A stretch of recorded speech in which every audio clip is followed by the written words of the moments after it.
Part 3 of the 7th anniversary is very near, and because of that, a lot of people are discussing what the next Ultra could be. But we're back with one of these videos where I'm going to give an idea for a unit's kit, and you guys just let me know what you guys think about it. But with this case specifically, it's a variation of a character we haven't got yet. Super Saiyan Gogeta. Not Super Gogeta from Fusion Reborn, but Super Saiyan Gogeta from the DBS Broly movie. Regarding Ultras, we've got every single variation of an Ultra in game. We've got Super Vegito, Vegito Blue, Super Gogeta, the first summonable Ultra, and Gogeta Blue alongside Super Saiyan 4 Gogeta. Given that we're excluding base forms, the only one we haven't got is this Super Saiyan Gogeta. So let me know in the comment section at the end of this video what you guys think about this idea that I've thought up. Let's get into this. So for this Gogeta, one thing that I've wanted to have in the game at a high level, so regarding a premium unit, is the Stardust Fall attack. If you guys are unfamiliar,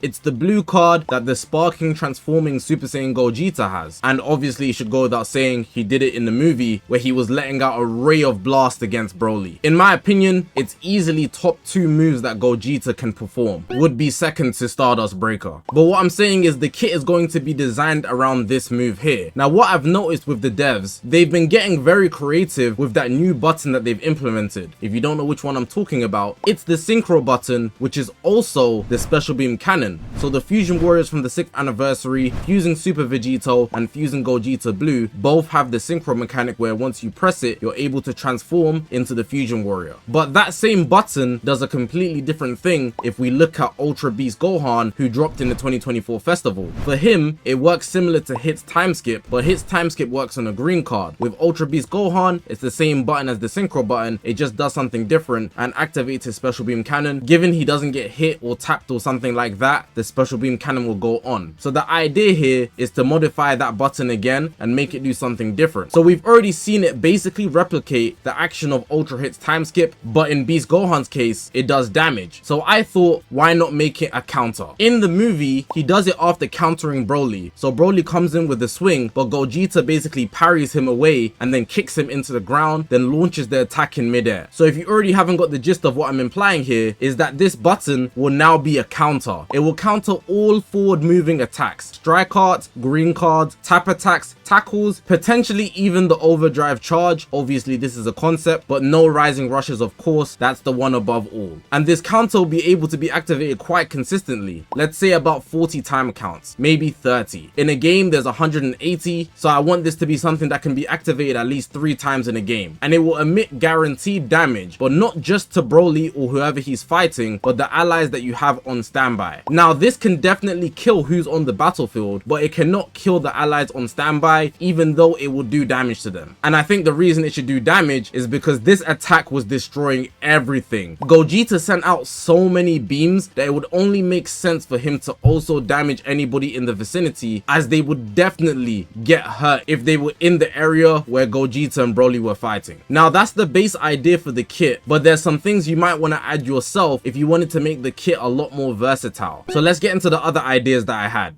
In the thumbnail, I made it so that Gogeta was a transforming unit, but honestly, I don't know if they'd ever make a transforming Ultra, simply because I think about the whole scheme of an Ultra. You gotta look at the ink art. If they have to transform, will they have 2 ink arts? Because from the visual on the profile alone, you have to be able to see the before and after, just like you have with Sparkings, EXs, etc. I think that would be very complicated, so in general when they design Ultras, they avoid the idea of them transforming, but I don't think it's impossible. I just think it would be a lot if they had to do that, which is why they've mainly shied away from it, and we've only got units that quote unquote transform, but it's not really transforming. We've got Ultra Golden Frieza and Ultra Turles who have the comeback mechanic, so they're basically the same as they was before, after, but they do have the added benefit of an extra life. But I feel like for this Gogeta, he would simply be better if he didn't transform. I think if an Ultra did transform, because they'd be the first one, it would be good, but I generally prefer units that do not transform. I like their base kit to just be be overall good, because when they do transform, it feels like they want to shaft one side of the transformation or nerf bits here and there because they don't want to give them the added benefits of being able to gain a buff essentially mid-battle. There's other factors that come with being able to transform as well, such as healing, new abilities that you could add, and maybe potential to sync with other characters because of the tags added. For example, green Vegeta or blue, he starts in base, but pre-transform, because he's not in blue, he doesn't have access to God Key equipment, which is a little bit of a hindrance. So me personally, I wouldn't want him to transform, but the idea of a transformation is nice, and it would be nice to see one Ultra with the transformation just so we can say we finally got one. Now for this customization, it really depends on if you want this unit to be extremely overpowered, or already what I mentioned is quite overpowered. Just by fighting the unit in front of you, you'll be consistently damaging the unit in front of you and their allies. And because it's a counter, it's very easy to catch your enemy off guard, especially with tackles and mid-range strikes. You can switch into this Gogeta and then press the button and it will activate like a counter.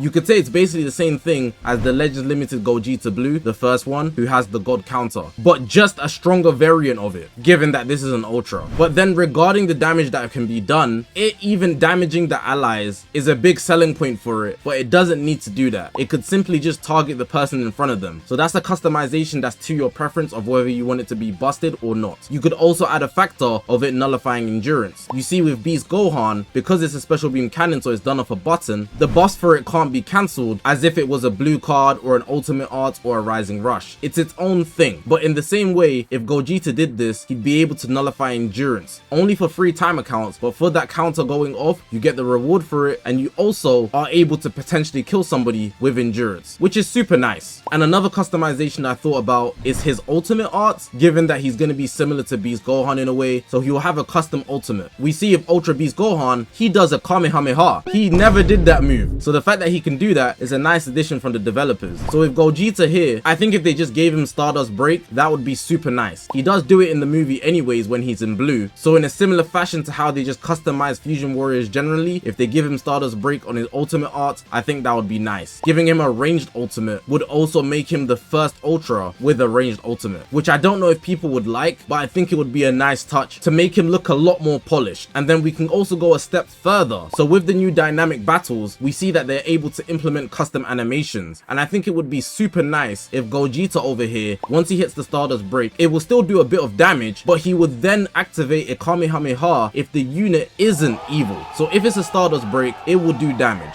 Good, because the Stardust Break inherently damages people that are evil. But if the enemy isn't evil, he has to find another solution, so he could launch a Kamehameha. So this would be kind of backwards, because if you're not an evil character, Gogeta would launch an additional Kamehameha, which would be quite funny in some cases. Imagine you're fighting Pan, Red Pan, and he hits a Stardust Break, and it obviously doesn't damage Pan. So as a result, he hits a Kamehameha right after, and it'd add a lot of comedic value to Legends, honestly, because even in the movie, when we saw Gogeta do that, everyone thinking, what's wrong with this guy? And the irony after, because he lets Frieza leave, this Gogeta guy might be insane. But yeah, that might be a bit overkill, but it would make good for a variation of animations. People would just be seeing if Gogeta will do the Kamehameha depending on what character's in front of him. And of course, it doesn't need to do extra damage based on the character tags, so they could make an extra tag something like evil or pure evil, so that when Gogeta does this move, it will do extra damage to someone with that tag. As we know, Broly is not pure evil, but somebody like Janemba would be. And I haven't even addressed the blue card, but I think they should keep it very simple with the blue card, and they could even take animations or customize based on Fusion Reborn. So you know that drive attack that Gogeta does,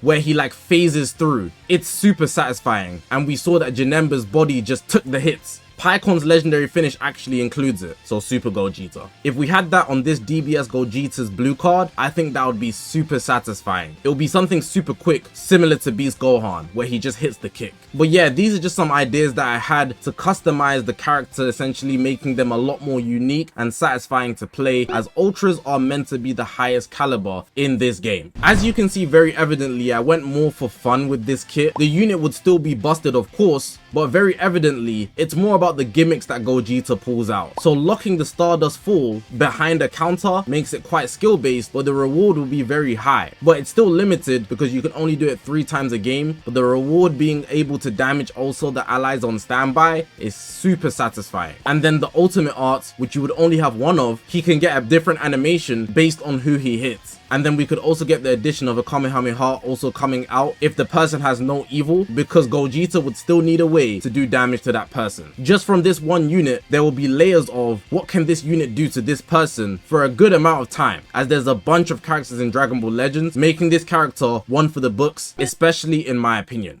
But yeah man, that's going to make the end of the video. Like I said at the start of the video, let me know in the comment section what you think about the design for this Gogeta. He's really the last one, so I actually think it's quite likely we would get him this year. But even if we don't get him at all, eventually we will get him, and when we do, I'd want him to have a kit like this. Obviously this is just my idea, and feel free to add any ideas in the comment section below yourself. But hopefully you guys did enjoy this video. If you haven't already, make sure to press the subscribe button. We're on this grind to 200,000 subscribers. I appreciate you guys for watching, man. My name's Zakashi, guys, and I'll see you guys in the next one, man.